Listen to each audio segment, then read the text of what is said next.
रखिए। जैसे WH word इसलिए, हाउ एक ऐसा वर्ड है जो W से स्टार्ट नहीं होता, यस से स्टार्ट होता है। फार्मूला दो है, क्यों ऐसा क्यों? ये फर्स्ट फॉर्म, और देखिए वर्ब के फर्स्ट फॉर्म में मैंने कहीं पे यस या ईएस नहीं लिखा है। बहुत से बच्चे क्या करते हैं कि यहाँ पे तो लिख देते हैं और इसमें भी लाके यस या ईएस डाल देते हैं, फिर बाद में कहते हैं कि हमारा गलत कैसे हो रहा है। इस कंफ्यूजन को हमेशा ध्यान, यहाँ पे क्वेश्चन मार्क लगाना जरूरी है, ठीक है। देखिए स्टूडेंट्स, अभी हमने नेगेटिव पढ़ा, इसके बाद पढ़ रहे हैं इंट्रोगेटिव। देखिए ये भी प्रेजेंट इंडेफिनिट का ही पार्ट है, अब जाके आपका कंप्लीट हो जाएगा। अगर इंट्रोगेटिव पढ़ते हैं तो आपका पूरी तरह से प्रेजेंट इंडेफिनिट खत्म हो जाएगा। तो इसलिए यहाँ पे आप जब जा देखते हैं कि इंट्रोगेटिव सेंटेंस, इसका मतलब होता है प्रश्नवाचक वाक्य। प्रश्नवाचक वाक्य का मतलब क्या होता है? जब हम किसी वर्ड के माध्यम से क्वेश्चन पूछने का कोशिश करते हैं, क्वेश्चन पूछते हैं, तो वो सब क्या होते हैं? प्रश्नवाचक वाक्य होते हैं। जैसे मैंने इसकी डिफिनेशन में भी लिखा है कि इनके माध्यम से हम प्रश्न पूछने का कार्य करते हैं। बिल्कुल सही है।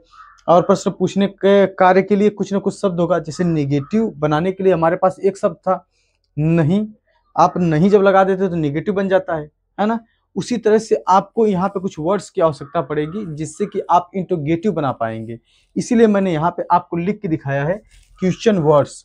क्वेश्चन वर्ड्स में मोस्टली क्या होते हैं? WH वर्ड्स होते हैं। जैसे आपने बचपन से देख रखा होगा कि क्यों, कहाँ, कैसे, कब, ये सारी चीजें वही चीज लिख रखी है। जैसे WH वर्ड इसलिए यहाँ पे लिखा हुआ वेन, ठीक। वेन मतलब होता है कब, वेयर, वाई, हु, विच, हुम, हुज, हाउ। देखिए हाउ और वाट, हाउ एक ऐसा वर्ड है जो W से स्टार्ट नहीं होता, यस से स्टार्ट होता है, ठीक है। तो ऐसा नहीं कि ये क्वेश्चन वर्ड नहीं है। तो इन्हीं वर्ड्स के माध्यम से हम क्या करते हैं? क्वेश्चन को पुट करते हैं, क्वेश्चन पूछते हैं किसी से।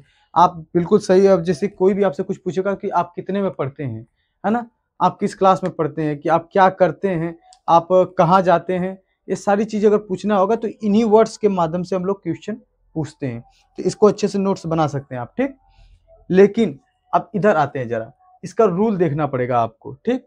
जैसे रूल नंबर फर्स्ट में इंट्रोगेटिव सेंटेंस में भी हेल्पिंग वर्ब डू डज का यूज होता है। बिल्कुल सही है।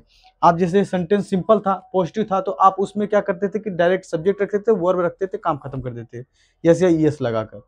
लेकिन यहाँ पे ऐसा नहीं होगा। जब भी सेंटेंस निगेटिव होगा या इंट्रोगेटिव होगा तो आपको हमेशा इस बात का ध्यान रखना है कि उसमें हेल्पिंग वर्ब डू डज का होना अनिवार्य है, ठीक। दूसरा वाला रूल देखते हैं, रूल नंबर 2। इंट्रोगेटिव सेंटेंस में भी क्या कहते हैं, वर्ब की फर्स्ट फॉर्म में यस या ईएस का रूल फॉलो नहीं होगा। जैसे निगेटिव वाले में हम वर्ब की फर्स्ट फॉर्म के साथ यस या ईएस नहीं लगा रहे थे, सिर्फ किसके साथ उसमें नहीं लगा रहे थे, सिर्फ पॉजिटिव सेंटेंस के साथ लगाएंगे, सिंपल सेंटेंस के साथ, ठीक है। तो यहाँ पे भी नहीं जोड़ते हैं, इस बात का ध्यान देखिएगा। में भी जोड़ते हैं ये नहीं लिखा हुआ है, यहाँ पे नहीं जोड़ते हैं, इसका मतलब वर्ब की फर्स्ट फॉर्म में यस या ईएस नहीं लगेगा, इस बात का ध्यान रखिएगा, ठीक। ये दो ठो रूल था इसमें। अब उसका फार्मूला फर्स्ट वाला और फार्मूला 2। देखिए फार्मूला 2 ठो है, क्यों ऐसा क्यों? देखिए क्या है, प्रश्न पूछने के हमारे पास 2 तरीके हैं। जैसे कि एक होता है ओपन इंडेड, एक होता है क्लोज इंडेड। क्लोज इंडेड क्या होता है कि जिसमें कि आपका सेंटेंस जो होता है प्रश्न पूछने वाला वो बीच में आता है, और ओपन इंडेड में क्या होता है एकदम बाहर लिखा होता है, ठीक है। ओपन इंडेड मतलब वो एकदम से खाली छूटा रहता है, ठीक। जैसे इसमें मैंने बता रखा है आपको कि जैसे मैं एक शब्द से समझा रहा हूँ, आप क्या करते हैं, ठीक। यहाँ पे प्रश्नवाचक वाक्य जो आया है आप क्या करते हैं, तो एक क्या कहाँ आया पे? बीच में आया, सेंटेंस के किसमें? बीच में आया है। तो देखिए पहला वाला क्वेश्चन किस वाले पे फार्मूला पे जाएगा? पहले वाले पे जाएगा। और देखिए यहाँ पे क्या आप पढ़ते हैं, अब मैंने एक क्वेश्चन पूछा क्या आप पढ़ते हैं, तो जो प्रश्नवाचक चिन्ह है, जो प्रश्नवाचक वाक्य सॉरी शब्द है, वो पहले आ गया है। इसका मतलब इसको क्या करेंगे, इसके लिए अलग फार्मूला, इसके लिए अलग फार्मूला लगेगा। तो देखिए पहला वाला जो फार्मूला है ये पहले वाले एग्जाम्पल के साथ जाएगा, दूसरा वाला जो फार्मूला है दूसरे वाले एग्जाम्पल के साथ जाएगा। पहले वाले फार्मूलों की जरा देखते हैं। क्वेश्चन वर्ड, क्वेश्चन वर्ड कौन कौन से? वेन, वेयर, वाई, हाउ, ये सब है ना क्वेश्चन वर्ड, जिससे कि आप पूछने का कार्य करते हैं। क्वेश्चन वर्ड, उसके बाद हेल्पिंग वर्ब। हेल्पिंग वर्ब आप जानते हैं डू डज, यहाँ पे भी वही होगा। प्रेजेंट इंडेफिनिट में हमेशा हेल्पिंग वर्ब क्या होता है? डू और डज का उपयोग होता है, ठीक। उसके बाद कहीं जाके सब्जेक्ट को लिखना है, तब जाके वर्ब की फर्स्ट फॉर्म। और देखिए वर्ब की फर्स्ट फॉर्म में मैंने कहीं पे यस या ईएस नहीं लिखा है। बहुत से बच्चे क्या करते हैं कि यहाँ पे तो लिख देते हैं और इसमें भी लाके यस या ईएस डाल देते हैं, फिर बाद में कहते हैं कि हमारा गलत कैसे हो रहा है। इस कंफ्यूजन को हमेशा ध्यान में रखिएगा कि ये बच्चों के साथ बहुत ही बड़ी विडंबना है कि हमेशा वो कंफ्यूज होते रहते हैं इसमें। तो आपको वर्ब की फर्स्ट फॉर्म में जब भी निगेटिव रहेगा या इंट्रोगेटिव रहेगा सेंटेंस तो उसमें यस या ईएस नहीं लगाना है प्रेजेंट इंडेफिनिट टेंस में, ठीक। उसके बाद ऑब्जेक्ट और सब कुछ वैसे ही रहेगा, ठीक। और यहाँ पे क्वेश्चन मार्क लगाना जरूरी है, ठीक है। अब देखो जो दूसरा वाला है जो ओपन एंडेड रहता है, यहाँ पे क्या आप पढ़ते हैं, जब क्वेश्चन जो शब्द है वो बाहर अगर आ गया है तो आप क्या करेंगे, तो आप हेल्पिंग वर्ब से स्टार्ट करेंगे, तब यहाँ पे क्वेश्चन वर्ड नहीं रहेगा, जो क्वेश्चन वर्ड है उसको लिखेंगे ही नहीं, काम है खत्म उसका। अब देखो क्या करेंगे, हेल्पिंग वर्ब, सब्जेक्ट, वर्ब की फर्स्ट फॉर्म, ऑब्जेक्ट, ईटीसी, उसके बाद जो भी रहेगा और क्वेश्चन वर्ड वहां पे लास्ट में लगाना जरूरी है, ठीक है, जैसे मैंने यहाँ पे किया है।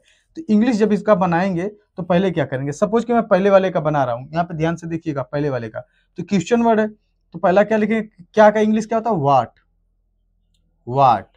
अब उसके बाद क्या है, आप क्या करते हैं, वाट। अब इसके बाद क्या करना है कि आप आया है तो इसका मतलब एक प्लूरल सब्जेक्ट है, इसके साथ डू या डच वाला तो फार्मूला आप जानते हैं कि डू किसके साथ, प्लूरल के साथ लगता है, और डच किसके साथ, सिंगुलर के साथ लगता है। तो यहाँ पे क्या लिखेंगे, वाट डू, आपका क्या होगा, आप सब्जेक्ट है यू, यू, उसके बाद डू, अब वर्ब की first form, what do you do. अब देखिए जो अब बहुत से लोग कंफ्यूज हो रहे होंगे कि ए वाला डू, ए वाला दो दो डू कैसे आ गया, भाई ये हेल्पिंग वर्ब का डू है, डू मतलब एक करना होता है कि आप क्या करते हैं, डूइंग जो होता है, आप क्या करते हैं, आपका प्रोफेशन पूछा जा रहा है कि आप काम क्या करते हैं, ठीक है। तो ए वाला डू जो है वर्ब की फर्स्ट फॉर्म है, ए वाला हेल्पिंग वर्ब है, ठीक। अब देखिए दूसरा वाला सेंटेंस क्या है कि क्या आप पढ़ते हैं, क्या आप पढ़ते हैं, तो इसके लिए बनाने के लिए आप क्या करेंगे कि पहले सबसे पहले हेल्पिंग वर्ब रखना पड़ेगा, तो आप क्या है, ये प्लूरल है, तो यहाँ पे क्या लिखना पड़ेगा, पहले डू, उसके बाद क्या सब्जेक्ट लिखना पड़ेगा, डू यू, उसके बाद पढ़ना का क्या होता है, रीड, डू यू रीड। अब देखो यहाँ पे क्वेश्चन वर्ड नहीं रखा गया है, हेल्पिंग वर्ब से स्टार्ट किया गया है, ठीक है। तो अभी मैं कुछ एग्जाम्पल इसके ऊपर लिख के बताता हूँ आपको, अगली स्लाइड पे बता देता हूँ, ठीक।